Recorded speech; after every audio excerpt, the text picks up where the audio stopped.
இங்க காவலர்கள் நிக்கிறாங்க, அவங்க கையை கட்டி நிக்கலாம். கையை கட்டி காவலர்கள் செந்தமிழன் சீமான் எப்போது பேசுவார் என்று ரசித்து பார்க்கிற ஒரு கூட்டம் அது நாம் தமிழர் கட்சி கூட்டம். அதான் அப்படிப்பட்ட கூட்டம். ஆனா இங்க மக்களுக்கு பாதுகாப்பு இல்லைன்னு போராட்டம் பண்ணா காவலருக்கும் பாதுகாப்பு இல்ல. காவலர்களுக்கு போராட்டம் போனா காவலர் கையை கடிச்சு வச்சிடறாங்க. நாங்க தான் சொல்றோம், அது அணில பார்த்து பாத்திரமா நீங்க கையாளணும்னு சொன்னா அது கையை கடிச்சு வச்சு.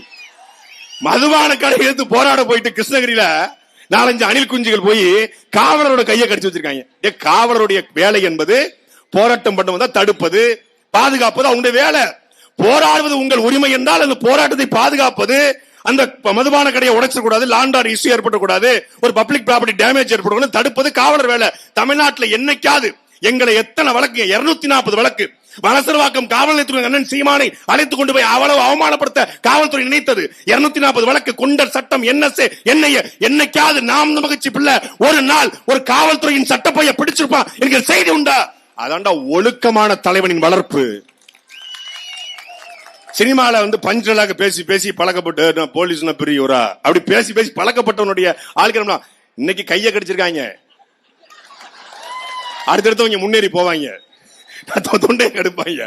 இது ஒரு சோம்பிஸ் கூட்டம். அது அந்த கூட்டமும் இந்த உளுந்தூர் பட்டியல் இருந்தா அவர்களுக்கும் சேர்த்துத்தான் இந்த சாதிவாரி கணக்கெடுப்பு, அவர்களுக்கும் சேர்த்துதான் இந்த இடஒதுக்கீடு, அவர்களுக்கும் சேர்த்தா இந்த பஞ்சம் நில மீட்பு.